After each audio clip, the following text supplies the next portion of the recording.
I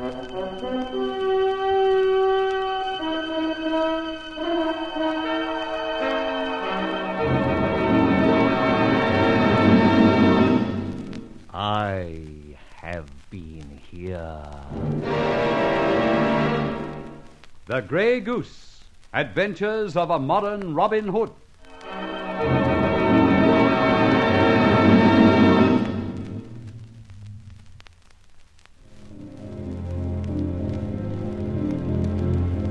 Be led forth in ignominy. Rolling. Then, Barbara, the most junior subaltern of all, a lad of 18 years, steps forward. As he does so, the drums begin to roll. He removes the cap from my head and stamps it into the dust. Then, taking up knife or scissors, he cuts off my regimental buttons and badges of rank. Then, my decorations are sliced off my tunic, and I stand, as it were, naked and ashamed, an outcast. Then comes the voice of the adjutant. Parade dismissed! And I'm alone at last, bereft, broken, a man at whom the finger of scorn implacably points. And you went through all that? I did, but there was more to come. It's not possible. I would not have thought so, but I was wrong. There was greater humiliation in store. We were then in billets in Norfolk.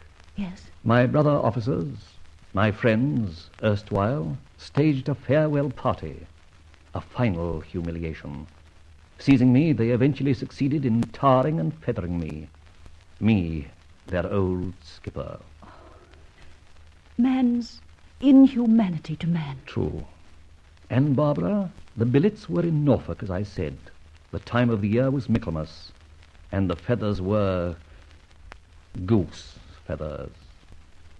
Now, I know. Rolly, I'll never again try and persuade you away from that feather conceit of yours. But tell me, how did the switch of papers occur? I have my suspicions, of course. Anstey overheard my conversation with the colonel, and he, knowing the safe combination, could do it. And later, at a favorable moment, transfer the real plan to my pocket and subtract the phony one. I think you must find Captain Anstey. Yes, and now I know he's not missing believed dead, I'm going to try. At the same time, you've been exonerated. Exonerated? Yes, in a way. People have climbed down a bit. Friends at the War Office did a little gossiping in my behalf. But I'll never rest now I know that Anstey's alive. Barbara, I'm on the hunt again.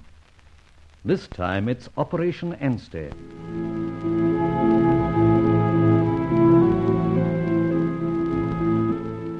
Well, where have you been for the last week? Exploring. How do you do, Mr. Livingston? How are the tigers down your way? There are none, but I think I've found a snake. A snake? Yes, your snake. Mine? Yes, by name, Anstey. Good heavens, Barbara, what are you talking about? Listen, do you think I could hear that story of yours unmoved? Oh, for heaven's sake, I regret every word I... Don't, because it set me off on the chase. Do you or don't you want to find Anstey? It's the ambition of my life, now I know he's alive. Well, I found him. I've met that train at White City every night for a week. Barbara! Yes, and your tall, thin man with black moustache has alighted every time. I can't believe it. Well, it's true. And tonight, I managed to get alongside him. Go on, Winch, go on. He picked me up. Oh, I see. You don't see at all. He's mine. You can have him. Don't you want him? Look, we are being silly. Of course we are. At any rate, I made a date with him, dining tomorrow. How'd you like that? As much as I like brimstone and treacle. But, Barbara, you've been a damn fine scout. By Jove, I'm grateful. I shall keep my appointment, Rolly. The rest is up to you. You know, Barbara, you're the only one who's ever heard my story. Except, of course, those officials connected with it. I'm glad... No, I'm grateful, I told you. Somehow your lead to Anstey will give me all I want. Then I string Anstey along? Of course. By the way, what does he call himself these days? Oh, nothing that I think matters, except it's a foreign name. Have you looked in his letterbox? No, I haven't had a chance yet. However, I meet Mr. So-and-so tomorrow night for dinner at 7 p.m. Where? Or a little place called Ganino's in Soho. Know it? I think so. Mind if I join you? Of course not. I mean, not at your table, of course, just in the offing, as it were. If your friend is my enemy, I'll then have something to go on. I hope you won't be rash and create a scene. How can you? Do I ever create a scene? I have heard of some. I shall endeavour to avoid disgracing you. At any rate, expect me at Ganino's tomorrow night. You won't, of course, have to recognize your disreputable associate. My dear, get him, if possible, a little tight. I think I find it easier to work on my victims when they're a little lit up. I'll see what I can do. At any rate, I'll attend and see if it's the same man.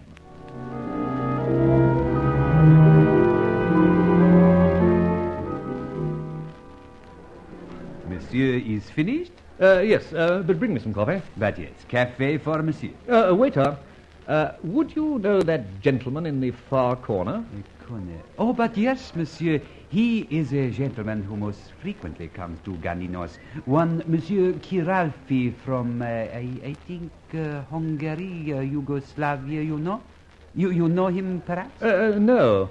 No, but I thought I knew the lady he has with him. Very charming indeed, monsieur. But to me, she is quite a stranger. The first time I see her is...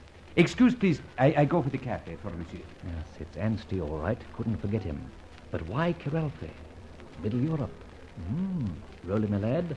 Something stinks a little, I think. Café for monsieur. Voici. Ah, thanks. I see Monsieur Kiralfi and the lady prepared to go. Thanks. If monsieur will excuse...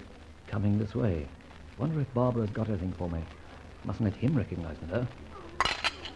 Oh, I'm so sorry. I'm afraid my fur swept your coffee cup off the table as I passed. Oh, no harm at all. It's quite all right. 9 Fairley Terrace off Notting Hill Road. Follow. Are you ready, Miss Faversham? Yes. I'm afraid I rather inconvenienced that gentleman with my clumsiness. 9 Fairley Terrace. Wonder why Barbara's going with him. Don't suppose for a moment she's interested in his etchings. Well, this is where I take a hint and follow.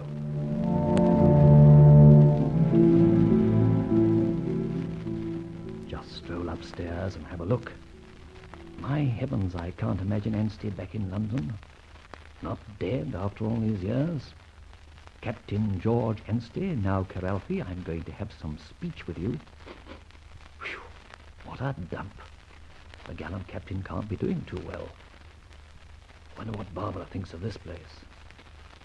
I think I'll take a peek through the keyhole. This must be his door. Yes, name and all, Kiralfi. Well, here goes.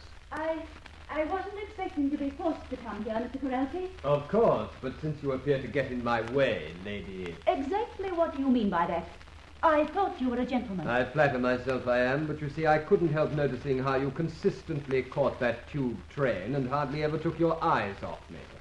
I was at first flattered that so charming a girl should give me that encouragement. I'm completely in the dark as to your meaning. Nonsense. I then found you most willing to accept a dinner appointment.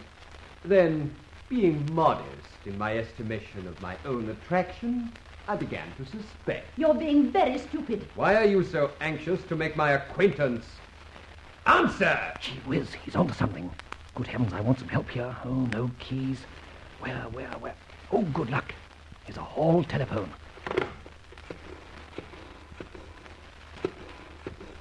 Hello?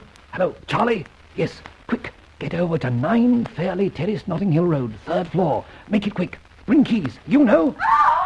Charlie, make it terribly quick.